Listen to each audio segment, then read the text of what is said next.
Hello, नमस्कार सर्वांना. श्री स्वामी समर्थ. कशा आहात सर्वजण? मस्त आहात ना? मस्तच असायला पाहिजे. तर खूप थंडी पडते, तर थंडीमुळे थंडीचे जे लाडू आहेत ते बनवायचं होतं. तर आम्ही ते साहित्य खरेदी करायला गेलो होतो. तिथून आम्ही एकाच दुकानातून सर्व साहित्य खरेदी केलं.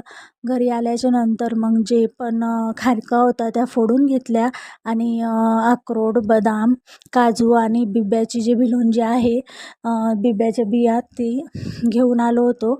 तर हे सर्व मी एकत्रित मिक्स करून खोबरे पण मी छोटे छोटे तुकडे करून घेतले होते आणि हे सगळं मी गिरणीवरून दळून मागवणार आहे एकदाच. 1.25 किलोच्या आसपास आहे सर्व साहित्य. तर मग आहोंना सर्व साहित्य एका कॅरी बॅगमध्ये टाकून दिलं होतं आणि त्यांनी ते दळून पण आणलं होतं. तर एकदम मस्त आणि बारीक छान दळून आणलं होतं. लगेचच मग मी ते कॅरी बॅगमधून काढून घेतलं संपूर्ण दळून आणलेलं साहित्य.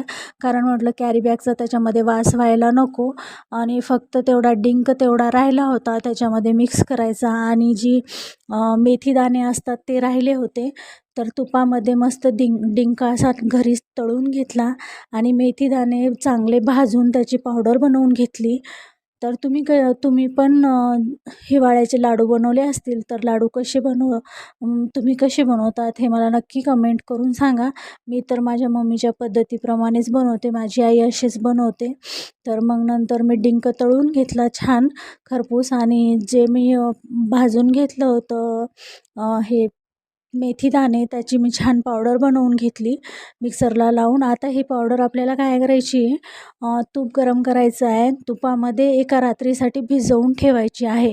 लगेचच आपल्याला लाडू बांधायला घ्यायचे नाही आहे. असं जर केलं एक रात्र तुपामध्ये जर आपण मेथी दाणे पावडर भिजवून ठेवली तर लाडू कडू होत नाही असे माझ्या मम्मीचे म्हणणे आहे. तर मी त्यानुसारच लाडू बनवते.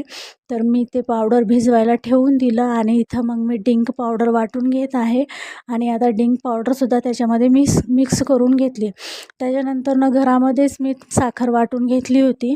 तर ते साखरेचं पावडरच मी त्याच्यामध्ये मिक्स करते. कुणी अमरावती साखर टाकते, पण मी अमरावती साखर आणली नव्हती. घरी दळून घेतलेली साखरच मी लाडूमध्ये मिक्स करत होते. छानपैकी आता साखर मी त्याच्यामध्ये मिक्स करत होते. तर ज्या टोपल्यामध्ये मी जे सगळं सारण काढलं होतं ते त्याच्यामध्ये मिक्स करता येत होतं.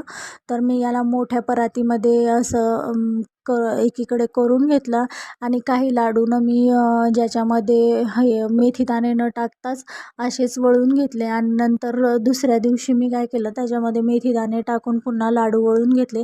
तर पहा किती छान आपले लाडू झाले होते आणि खायला पण एकदम टेस्टी झाले होते. मी याच्यामध्ये पीठ वगैरे टाकत नाही. रेसिपी कशी वाटली